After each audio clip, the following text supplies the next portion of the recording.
Welcome to the Pookie Tunes.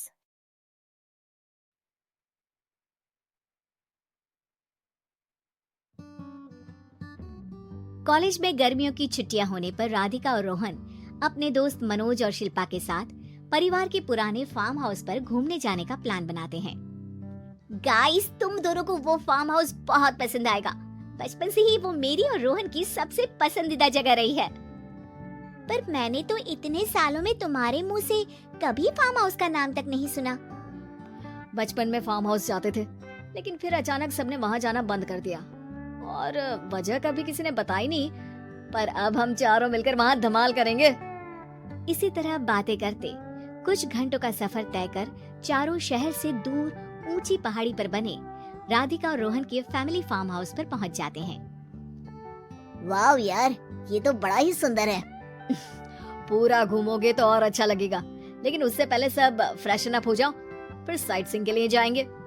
Radhika और रोहन अपने अपने कमरे में चले जाते हैं, लेकिन मनोज और शिल्पा घर में घूमने लगते हैं, जहाँ शिल्पा की टक्कर हॉल के बीचों बीच रखी एक पुरानी लकड़ी की कुर्सी से होती है। आह, लग गई रे माता, इस कुर्सी को बीच में किसने रखा हुआ है? अरे तेरे स्वागत के लिए भूत ने रखा होगा। ओए, तुझे बात ऐसी आ रही है? जब खुद टकराएगा तो पता चलेगा। हाँ ठीक है, पर अभी तो तू इसे साइड में रख दे। शिल्पा कुर्सी को एक कोने में रख देती है और वो दोनों भी अपने कमरे में चले जाते हैं, जिसकी थोड़ी देर बाद चारों बाहर घूमने निकल जाते हैं। इसी तरह रात हो जाती है। फार्म हाउस में वापस आकर वे लोग सीधा सोने चले जाते हैं।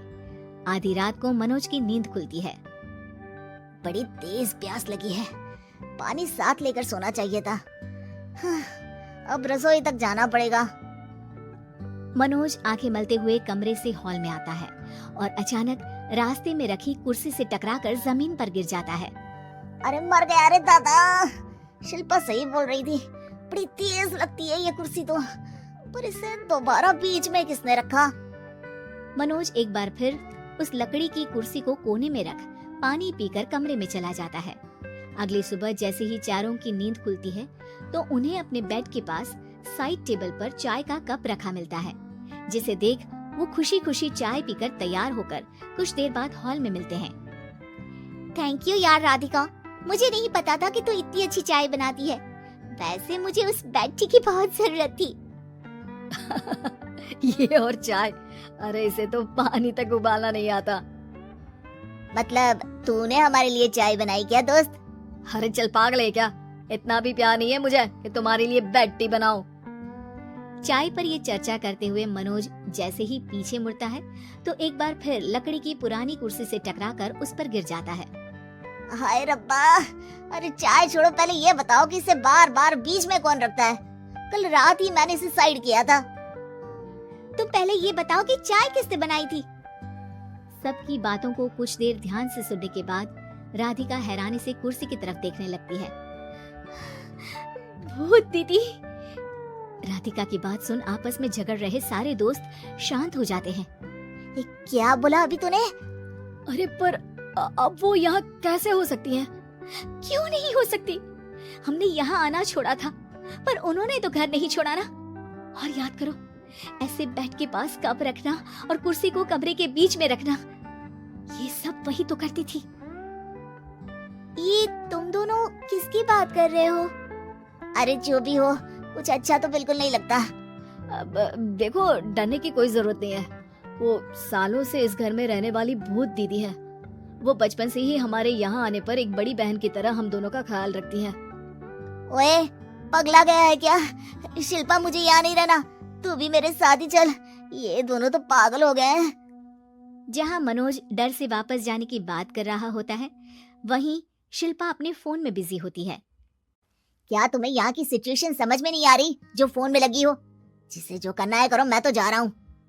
मनोज हड़बड़ाहट में अपने कमरे की तरफ जाता है, जिसके साथ राधिका और मोहन भी उसे रोकने के लिए पीछे पीछे जाते हैं।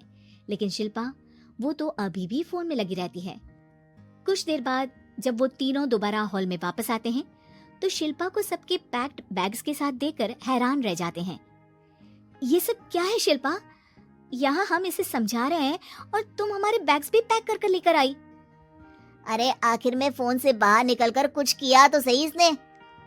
दोस्तों देखो, कल से हम यहाँ हैं। भूत दीदी ने कुछ किया नहीं ना?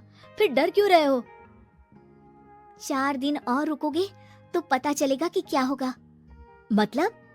इस पर शिल्पा उन तीनों को फार्म हाउस से बाहर लाकर फोन में पुरानी न्यूज का आर्टिकल दिखाती है। सालों पहले यहाँ रह रही औरत ने अपने दोनों बच्चों को सुबह सुबह दूध में जहर पिलाकर मार दिया और फिर हॉल में उस कुर्सी पर खड़े होकर खुद भी फांसी लगा ली थी। तुम्हारी बातों से मुझे इस केस की याद आ गई। गूगल किया तो पता चला कि ये वही फार्म हाउस है।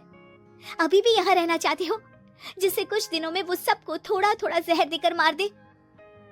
अरे पर ये दोनों तो बचपन से यहाँ आ रहे हैं, फिर इन्हें अभी तक कुछ क्यों नहीं हुआ? वो तो पापा बताते हैं कि हम आते थे। हाँ, और मुझे भी एक बार का ही याद है। वाह, और कहानियां तो ऐसे सुना रहे थे जैसे सदियों से यही रहते हो। तीनों ये बात कर ही रहे होते हैं कि अचानक फार्म हाउस में से एक आवाज सुनाई देती है। मैं यहाँ किसी को जिंदा नहीं रहने दूंगी, किसी को नहीं। बस ये सुनने की देर ही होती है कि चारों डर से कांपते हुए तुरंत कार में बैठकर वहां से भाग जाते हैं।